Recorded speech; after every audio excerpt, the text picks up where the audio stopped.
As for the human rights violations, they were horrendous. And here is one of the cases where it really is important to look at facts before you make decisions. And we know the facts. They're not secret. So yes, Saddam Hussein carried out horrendous human rights violations. In fact, he's on trial for them right now. But have a look at the trial. Saddam Hussein is on trial for crimes that he committed in 1982, right? He's charged with killing, probably accurately killing about 150 or signing the death warrant for 150 or so Shiites who were involved in an uprising. Yeah, that's a crime. 1982 happens to be an important year in U.S.-Iraqi relations. This should be headlines in a free press, in my opinion. It was a very important year. 1982 was the year in which Ronald Reagan dropped Iraq from the list of states supporting terrorism so that the U.S. could start providing him with extensive aid, including military aid, including means to develop biological and chemical weapons and missiles and weapons of nuclear weapons. He was dropped from, and Donald Rumsfeld, shortly after, went to firm up the agreement. The next charge against Saddam Hussein, the one that's going to come along, it's been announced, is a much more serious crime, the atrocities against the Kurds in 1987, 1988, the Al-Anfal massacres, Halabja. Yeah, they were terrible. I mean, probably killed 100,000 people. The U.S. didn't object. In fact, the Reagan administration blocked efforts in Congress even to protest against it.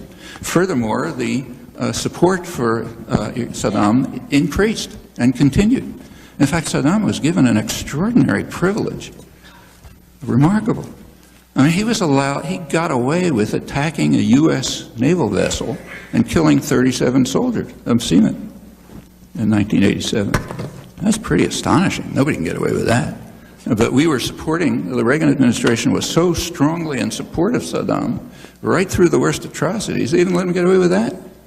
I mean, in 1980, this continued after the end of the war with Iran, after the worst atrocities. In 1989, Iraqi nuclear engineers were invited to the United States to take part in a conference, it was in Portland, Oregon, in which they were trained in how to develop weapons of mass destruction. And that's 1989. Furthermore, George Bush #1 told us why it was being done. He said, we have to provide aid to Saddam because it's of our responsibility to help U.S. exporters and because he contributes to stability in the region. In fact, that continued. I mean, after the invasion of Kuwait, after he was driven out of Kuwait, you know, Iraq was practically bombed into rubble. The U.S. had total control of the area. There was an uprising, March, April 1991, Shiite uprising in the south. Probably would have overthrown it. There were rebelling Iraqi generals.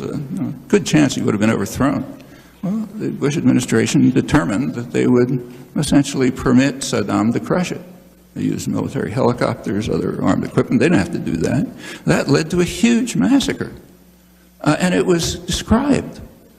You know, you can go back and read the New York Times right after that. They said, well, you know, it's regrettable, but there's a consensus among the U.S. and its allies, meaning Saudi Arabia and Britain. There's a consensus that, I'm virtually quoting, that Saddam Hussein offers more hope for the stability of the region than those who are trying to overthrow him. That's 1991, you know. Yeah, the human rights violations were horrendous. Does that have anything to do with the invasion? No, nothing.